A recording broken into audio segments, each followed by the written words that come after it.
Hey guys, it's Bob Carroll here, and I want to talk a little bit about the importance of warming up. Now, why should you warm up before you play? Well, just like with any physical activity, and drumming is a pretty physical activity, especially when you get into it, you use your muscles and use your body, and you want to warm those muscles up, get the blood flowing to those areas before you start playing. Number one, it'll allow you to perform better. So whether you're playing a sport, you're in the gym, you're drumming, whatever you're doing that's physical, that you're using your body, which is pretty much everything, you should warm up because you're going to perform better. You're also going to prevent injuries. If the muscle and ligaments are not properly warmed up, then you might develop tendonitis as far as drumming goes. You might pull a muscle, and you might do a whole number of things. That's going to affect your playing. You know, if you develop tendonitis, it's going to affect your playing for life. You might never get up to the same level that you were at before your injury, or you tear a muscle or something, and that's not good. You know, you're never going to progress past a certain level. You're always going to have that weak link that you have to worry about now. So, do me a favor and warm up before you play.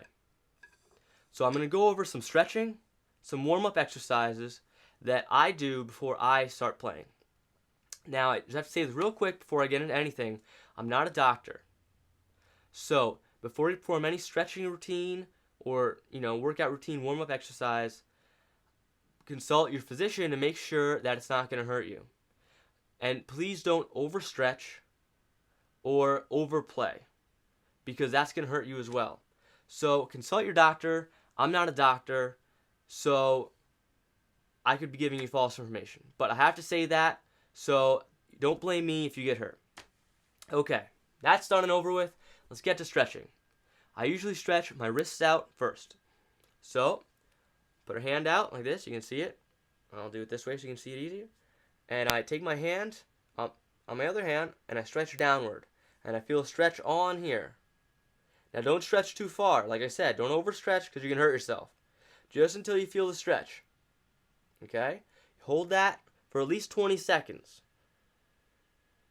Okay? Then, up. Now, make sure you're not getting your fingers, but you're getting your wrist under here. And you're going to feel it here.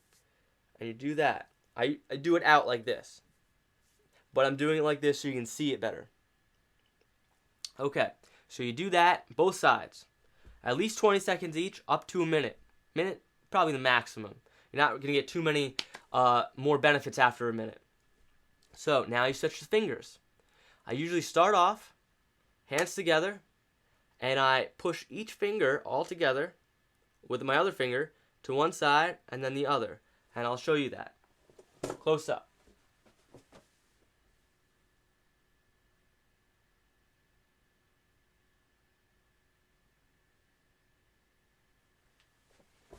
And make sure that you're getting a good stretch on each finger.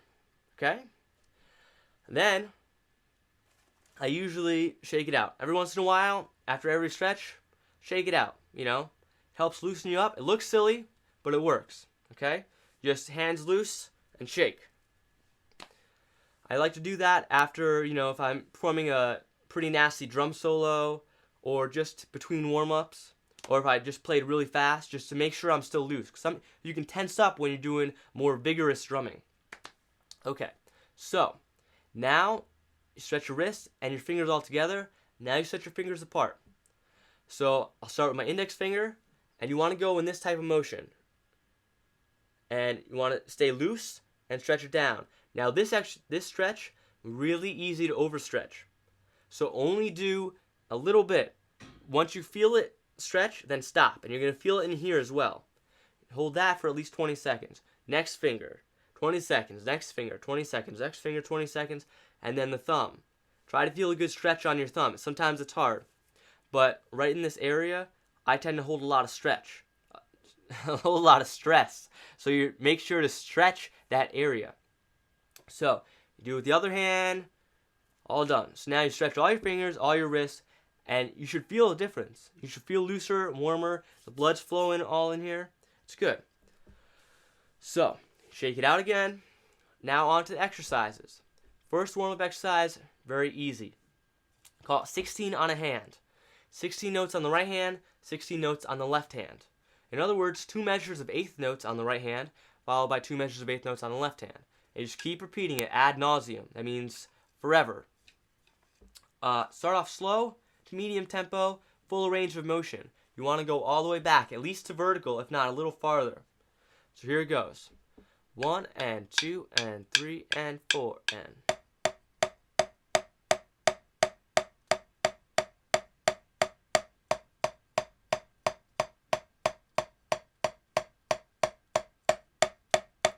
And then you increase speed after you play for a while. Starting to feel good, so let's increase speed.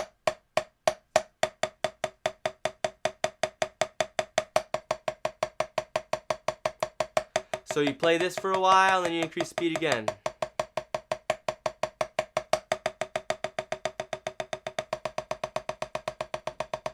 And you get to your maximum speed, try not to tense up, and stay there for a little bit longer, and then stop.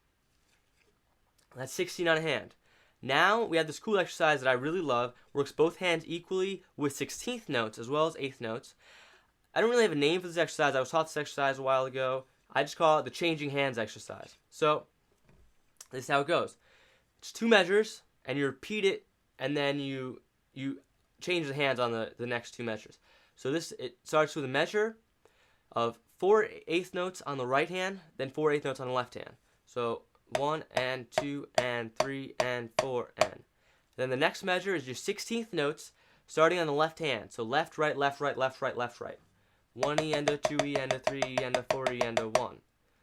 Now, the next measure is a repeat of the first measure, but you change the hands. So it goes left, left, left, left, right, right, right, right. And then you have a measure of 16th notes starting on the right hand. 1E and a 2E and a 3E and a 4E and a 1. So this is how it goes. I'm going to play it really quickly, because I think I'm going to run out of time soon.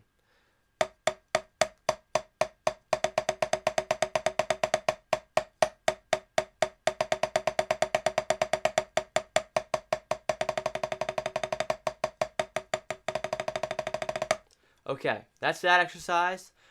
The next exercise that I have is included in my double stroke roll video if you'd like to watch that, but there's a slight variation. Instead of double stroke rolls, we're going to do single stroke rolls. So this is how it goes.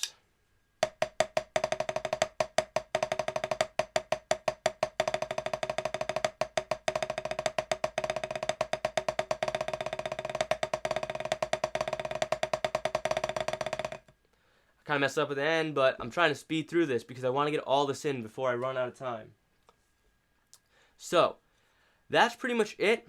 I had finished everything off with a nice slow to medium double stroke roll, increase speed a little bit, keep it open, keep it loose, and don't go too fast where you're tensing up. You want to stay loose on all these warm-ups. And any kind of playing, you want to stay loose, but it's most important on your warm-ups because we're building the muscle memory now.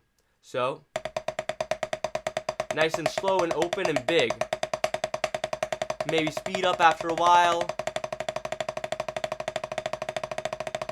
As you get faster with any exercise, you bring the motion down. The range of motion decreases because you have to lessen the time between each stick hit. So, if you want to learn more, I'm offering online drum lessons through Ashburn Music Hall. It's a great service, and I'm offering 1 free lesson for anyone that wants it. After that, you can choose to pay for more, but we can get to know each other a little bit. I can give you an evaluation of your playing, tell you what to practice, and just try it out. It's 1 free lesson. What can go wrong? There's no commitment or anything. So follow the link I posted, and I'll see you there.